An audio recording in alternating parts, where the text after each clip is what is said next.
I just want to start off by saying, what? Holy shit. 10? That feels so surreal to me.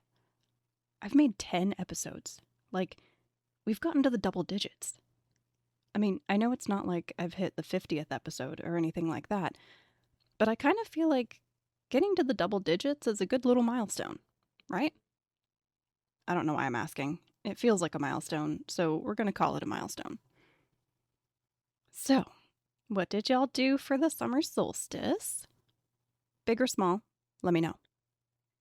My summer solstice consisted of making a sun wheel, and there's a video for that on my YouTube channel, which has the same name as this podcast. It's nothing extravagant, just a video showing how I made the sun wheel. One of our kittens, Cosmo, makes an appearance in it to play with the yarn I was using. I also went down to the beach of a river near my home and spent about 2 hours cleaning up things like broken glass, metal pieces, shards of dinnerware, and whatever else didn't belong. The day after, I finally had a chance to get my garden going. So that was exciting and took about 4 hours to do. We now have sprouts of green beans, cucumbers, zucchini, and basil. There might be oregano too, but I'm going to let it grow a little more before I assume that what's growing there is what I planted. Hey, I'm April, and we are on a witchful journey. If this is your first time here with me today, welcome. You'll find that I talk about all things witchy, spiritual, and I throw in some supernatural too, because it's all connected in one way or another. Today we're going to talk about sleep paralysis, which I've experienced many times. If you get spooked easily, I'm just going to warn you that we're going to get a little spooky today. Also, if you find that this episode brings you to a realization that you've experienced sleep paralysis before, feel free to share your experience with me. But also, if it's having an effect on your waking life, talk to your doctor about some options. I'm not a medical professional, so this is by no means a way to diagnose anything. I just prefer to share the mundane explanations as well as the not so mundane so that we have a full picture. I'm a nerdy witch, so information is what I'm all about. And if you are someone who experiences sleep paralysis, then I have something for you to try, if you find that you're interested. So, first of all, what is sleep paralysis? To be able to really answer that, we need to talk about sleep first. Specifically, the sleep cycle. Each night when we sleep, we experience sleep cycles. Normal sleep cycles consist of alternating between non-REM and REM sleep. I'll have a visual posted in my socials for you, so keep an eye out for that if you're like me and need visuals. Typically, one cycle lasts 90 to 120 minutes, and people generally have 4 to 6 sleep cycles per night. Non-REM sleep is broken down into 3 stages. Stage 1 is called N1, which is a very light sleep stage. This is when your body is transitioning from wakefulness to sleep and lasts only a few minutes. In someone who has undisturbed sleep, it is only experienced once during the night. Stage 2 is called N2 and is a deeper light sleep stage. This is when your body starts to relax more deeply. Your breathing and your heart rate slow down in this stage, and your body temperature drops. Brain activity slows, with occasional short bursts of activity. This stage also takes up about half of your total sleep time. Stage 3 is called N3, or deep sleep. And this is the stage that's crucial for waking up the next morning feeling like an actual human and not a spicy goblin. It's also the stage of sleep where the body does the most recovering and growing. The first cycles of sleep in the earlier part of the night tend to have more deep sleep than REM sleep. As the night goes on, the deep sleep stage becomes shorter, and by the final sleep cycle, some people might completely skip over deep sleep and go straight to REM. When we transition into the 4th stage, we transition into REM sleep. This is the stage where our brains are more active, similar to wakefulness. It's the dream stage. Breathing becomes more rapid and irregular. We experience rapid eye movement, which is where the term REM comes from. We have an elevated heart rate, and our brain does this cool thing where it begins to inhibit motor neurons in the brainstem that typically send signals to the muscles telling them to contract, with the exception of essential muscles for breathing. This inhibition of motor neurons is called muscle atonia. I'm not going to get all scientific here because it's a complex symphony of things happening within the brain that make wakefulness and sleep possible, and I don't want to put us all to sleep. What I really want to zero in on right now is that muscle atonia happens during REM. It's believed at this point that it occurs as a protective mechanism so that we don't physically act out our dreams. In pretty much all cases, without muscle atonia, many of us would put ourselves or others in danger. Obviously, there are a number of sleep disorders and other factors that can affect a normal sleep cycle.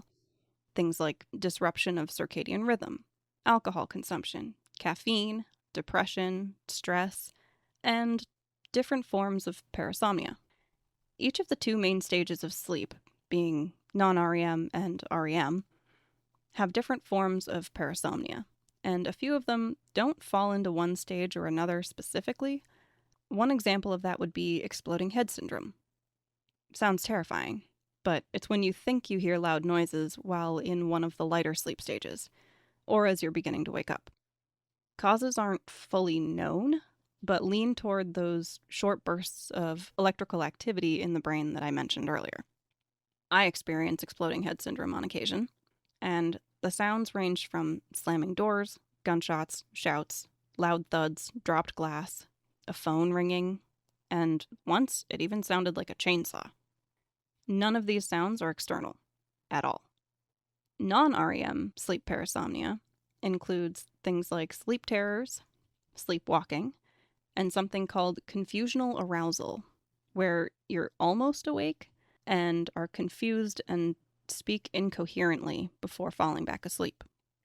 REM sleep parasomnia includes nightmare disorders, REM sleep behavior disorders, where someone's able to physically act out dreams and can vocalize or act aggressively while still dreaming, and recurrent isolated sleep paralysis.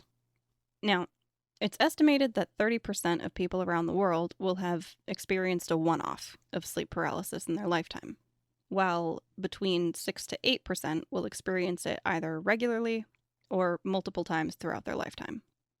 Sleep paralysis happens when you're either just entering or just coming out of REM sleep and your brain shifts into wakefulness. What's key to sleep paralysis is that even though your mind is awake, your body is experiencing muscle atonia. You've begun waking up before your body. If you think you may have experienced this, I'll list off some symptoms for you. Primarily, you can't move, you can't speak, but you can still breathe and move your eyes. They say you can also open your eyes and be aware of your surroundings, but that's not something I've experienced. When I experience an episode of sleep paralysis, my eyelids might flutter a tiny bit, but it feels like they're 100 pounds each. Another symptom is the sensation of pressure, especially on the chest. And this is because your body's still in sleep mode, and your breathing pattern is much different in sleep mode than it is during waking hours, so your body's still breathing as if you're asleep. Other symptoms may include daytime drowsiness and hallucinations during the event. Why or how sleep paralysis happens isn't very clear. It's very hard to study unless there's someone who experiences it on a daily basis, and even then, it's difficult. Part of the difficulty in trying to study it is because sleep paralysis can be linked in with other sleep disorders, like narcolepsy. It only lasts for a short amount of time, from a few seconds to a few minutes. And even though sleep experts believe there to be a genetic component, a disruption at the physiological level, sleep paralysis can be triggered by a number of things. PTSD, lack of sleep, substance abuse, changing sleep schedule, certain medications, bipolar disorder, stress, sleeping on your back, and anxiety all seem to be potential triggers. Now, I mentioned the potential for hallucinations. There are two types of hallucinations that can happen. Hypnagogic hallucinations, which are waking dreams, and these happen if you experience sleep paralysis at the beginning of REM sleep. You might experience scenes, faces, shapes, or kaleidoscopic patterns. Hypnopompic hallucinations, which happen at the tail end of REM sleep, may have you experiencing visual perceptions that are sometimes accompanied by sounds and sensations. What you experience during these hallucinations can generally be sorted into 3 categories: intruder, incubus succubus, or floating OBEs, or out-of-body experiences. With the intruder and incubus succubus scenarios, you may see dark shapes looming over you, sitting on you, or feel like there's someone else in the room with you, and your threat-activated vigilance system triggers a fear and fight response. Combine that with the altered REM breathing pattern, and you start to feel like you're being suffocated. This may be where a lot of the Hat Man and Shadow People encounters stem from. Of course, not all, if you remember what was covered in episode 2. Many cultures around the world, since the beginning of humans, I would venture to say, have their own take on these experiences. In Bengal, they call it the boba. The boba is a ghost that presses down on you, makes you lose sense of body and time, and tries to strangle you. Its name means speechless, and it primarily attacks those who sleep on their backs, but will attack if its living space is either broken or violated. One account mentions a boba attack after people were clear-cutting and cut down a tree that the boba was living in. In Albania, they call it the Mokthi demon. Its name translates to nightmare. It's a male spirit that generally targets women, rendering them unable to move or speak. He wears a golden fez on his head, and if you manage to take his hat from him, he'll bargain with you to get it back, usually by offering to grant a wish for the hat's return. However, returning the hat for a wish may result in future, frequent, and harmless visits from the Mokthi. A traditional method of keeping the Mokthi away is to place the hat of your husband near your pillow while you sleep. In Cambodia, they call it Komot Songket, otherwise known as the ghost that pushes down on you. It's considered to be dangerous visitations from relatives or other supernatural beings. In Abruzzo, Italy, they call it the Pontifex, or Pontifeque. It's thought to be an evil witch that can take the appearance of a spirit, or a humanoid cat figure, who sits on your chest to paralyze you, and makes you experience terrifying hallucinations. To prevent an attack from the Pontifeque, you must either sleep on your back, place a broom bristles up in your bedroom, or place a pile of sand by your bed. The broom bristles and the sand are said to force the evil witch to stop and count them, thus preventing an attack for the night. Depending on where in Italy you go, you may hear it referred to as something else. In Sardinia, Italy, it's called the Ammuntadore. Belief in this creature goes back to roughly 240 BC. Its name means to have nightmares, because this creature, demon, spirit, whatever it is, sits on your chest to paralyze you and shows you your deepest, darkest fears. Many other places in Italy have differing names, but the general theme is present across the board, that these things paralyze you and scare the shit out of you.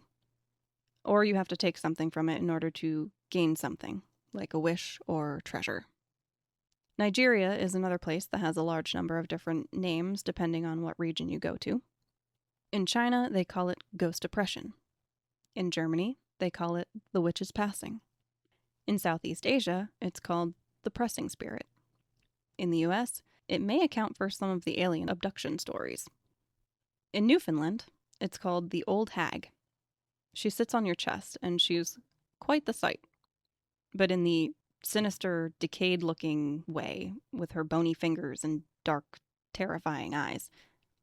To keep her away, it's said that you have to either put a Bible under your pillow, or sleep with a hag board, which is a board or shingle embedded with nails. Supposedly, you place that on your chest so she can't sit on you. And the last one I want to share with you is from pre-Islamic Arabia. This one they call the jinn, but it's not just one. The jinn refer to a group of spirits or supernatural beings that wander the earth, but can't generally be seen by humans. The name means something veiled or hidden. If you've seen Disney's Aladdin, they're a little bit like Genie. Incredible amounts of power, made of smokeless fire, but not in the way that we perceive fire, can take on human or animal form, often taking the shape of a snake, and are much like humans in that they can be good or evil, and they have their own will. They do eventually die, and they can procreate. It's said that jinn are responsible for things like disease, accidents, and sleep woes. They tend to live in deserted places, caves, graveyards, and, more disturbingly, just darkness in general. Interactions with humans can range anywhere from casual and harmless to as intimate as sexual activity and hybrid offspring. Yeesh. There is a special type of jinn called the Jinn al-Kabu, who seems to be responsible for sleep paralysis. And what's unnerving about these is that they have the ability to possess people. But there's one other category that sleep paralysis hallucinations get filed under: the floating or OBE. Obviously, the first time someone experiences sleep paralysis, it's most likely going to be scary. A lot of things go through your mind because your immediate thought is, why can't I seem to fully wake up? Why can't I move? What's happening? And the more fear begins to take over, the worse the experience becomes. And I want to take a second to say that sleep paralysis is not the same as lucid dreaming. In lucid dreaming, you are in REM sleep and are aware of yourself. You're able to control what happens. Now, since fear fuels bad experiences when it comes to sleep paralysis, one way to bring yourself out of it is to do your best to remain calm. Remember that sleep paralysis is temporary, so you will be able to move within the next few seconds or minutes, which, while you're experiencing it, feels like forever because your perception of time is a bit different. Fighting to move out of fear may even extend the amount of time that you're stuck in sleep paralysis. So instead, don't try to take deep breaths. Just allow that to happen naturally, and focus on moving only one small body part at a time. Start with a toe or a finger. The first time I really remember experiencing sleep paralysis was about a decade ago. At the time, I was married and had two very small children. One was in preschool and the other was just a baby. We had just bought a house and gotten settled in, and one day while the oldest was at preschool and the baby was down for a nap, I decided I was going to take a nap on one of our couches in the living room. I curled up and passed out pretty quickly. The couch was getting old at that point, so there was just enough sag to make it perfect for napping. I remember waking up, eyes still closed because I had my arm over my face, and I heard what sounded like knocking on our front door, which was probably 10 to 15 feet away from where I was on the couch. I went to move my arm and drag myself up to a sitting position so I could go answer the door, and discovered that no matter how much I willed my arm to move, it didn't budge. Now, because my arm wasn't resting directly on my eyes, I tried opening my eyes, just assuming at that point that my arm had fallen asleep and my brain hadn't yet registered the pins and needles feeling. I was rather disturbed to find that my eyelids also were refusing to cooperate. I managed a brief, barely open glimpse towards the window I was facing, but my eyelids quickly felt like 100-pound weights and closed again. The knocking sound had stopped, and I don't know how much time had passed at that point, nor could I remember if I locked the door before taking a nap. Slightly panicked because the baby was asleep upstairs, I willed myself to sit up, with absolutely no response from my body.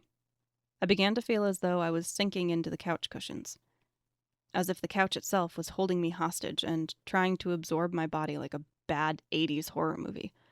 So I fought harder to get up, to open my eyes, to move my arm, even to shout. Nothing. And all the while, a growing sense of someone else's presence crept in. I was terrified. I started to wonder, would I ever move again? Or would I be stuck in this state, completely vulnerable to any and all external forces? Was this a result of some ignored medical issue? Was there someone in the house? If so, who? Did I just hear another sound? Surely if it was someone with good intentions, they would have woken me up upon arrival. Which means... But what would happen when the baby started to cry? What would happen when I didn't show up to pick up my kid from school?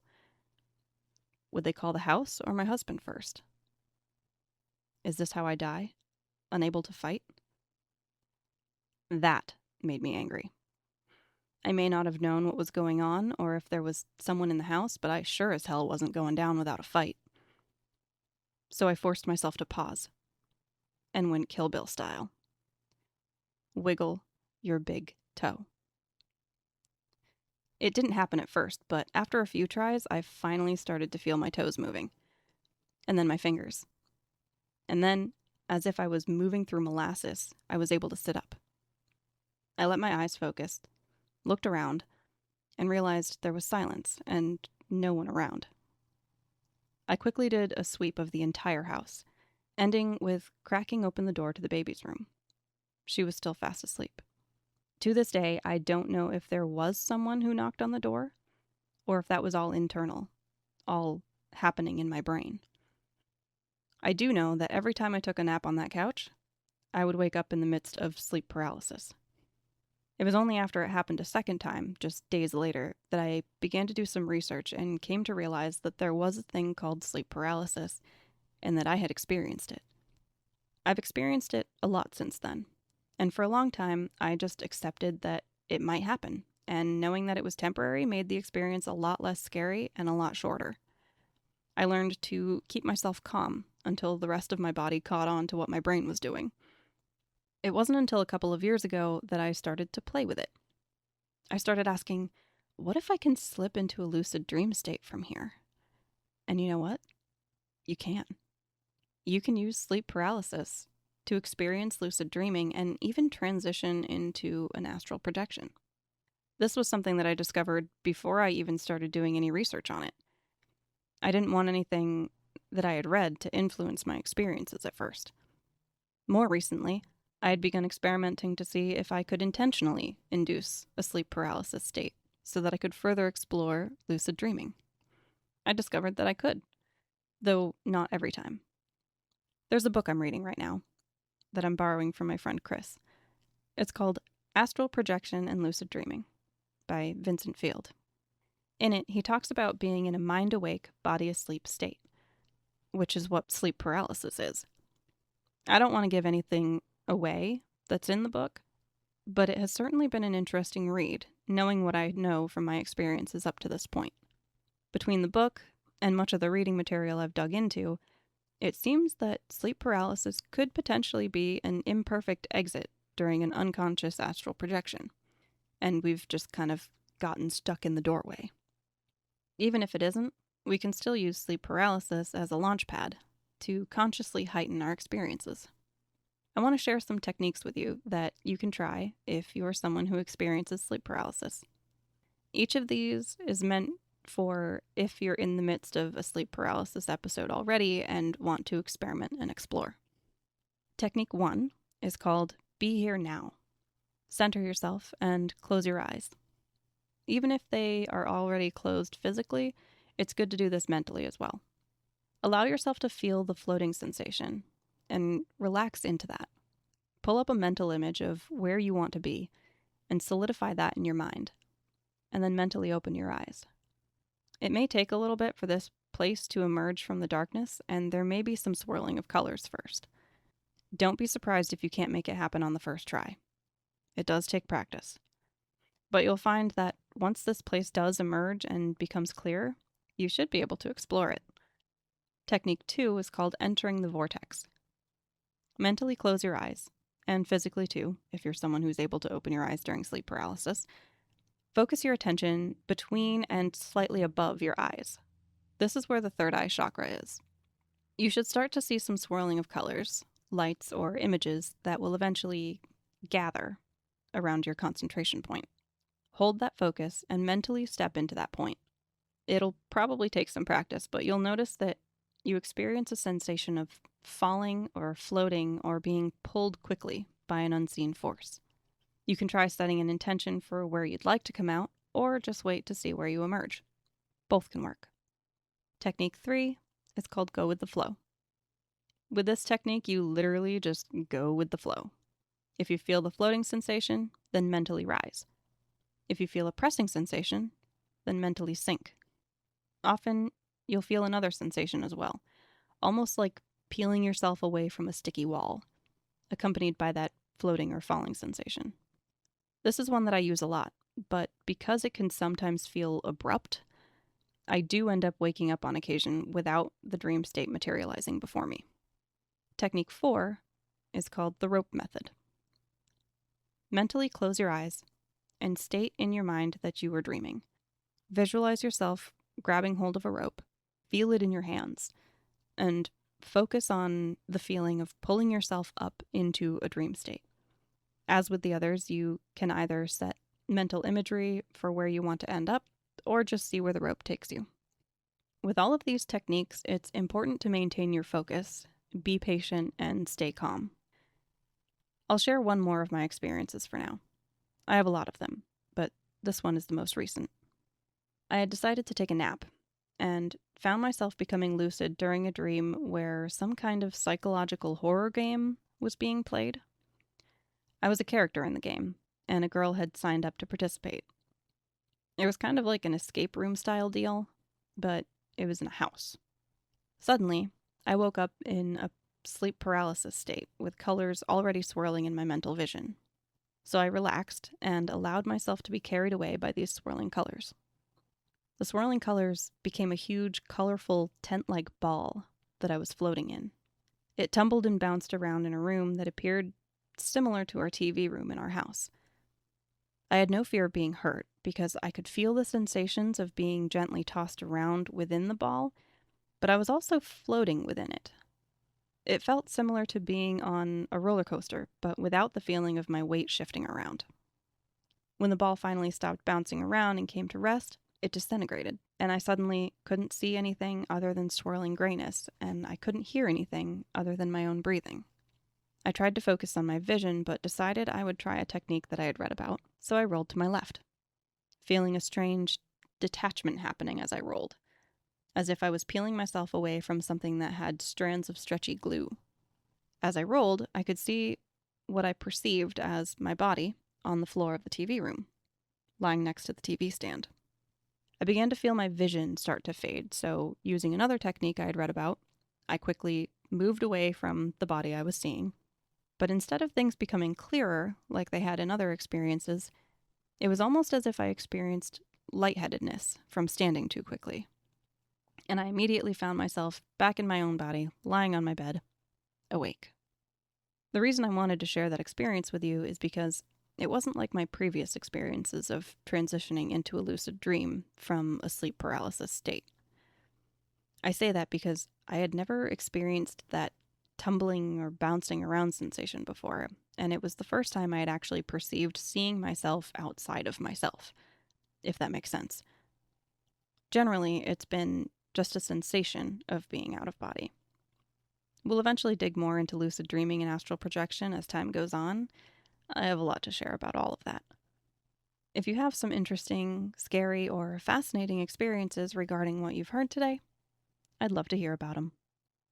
As I said before, though, if you do experience sleep paralysis and feel that it's negatively affecting your waking life, or you suspect that there might be some underlying trigger that needs to be addressed, then I do suggest bringing it up to your doctor. Thanks so much for tuning in and hanging out with me today. In the next episode, we're going to talk about familiars. If you enjoyed this episode and don't want to miss out on future episodes, hit those like and follow buttons. I always have so much more waiting to be shared with you. For now, you can find me on Facebook, Witchful Journey Podcast, on Instagram at _Witchful_Journey. For those of you that need a reminder, the underscores are the spaces with the little lines at the bottom. On BlueSky at awitchfuljourney.bsky.social, and on YouTube, A Witchful Journey. I enjoy hearing from listeners, so if you pop in, say hi, leave me a rating, or if you're really feeling it, a review. If you'd like to contribute, donate, or buy me my next podcast coffee, whatever you want to call it, check out A Witchful Journey on Coffee. That's Ko-Fi. You can also send stories or experiences to awitchfuljourney@gmail.com. I'm April, and we are on a witchful journey.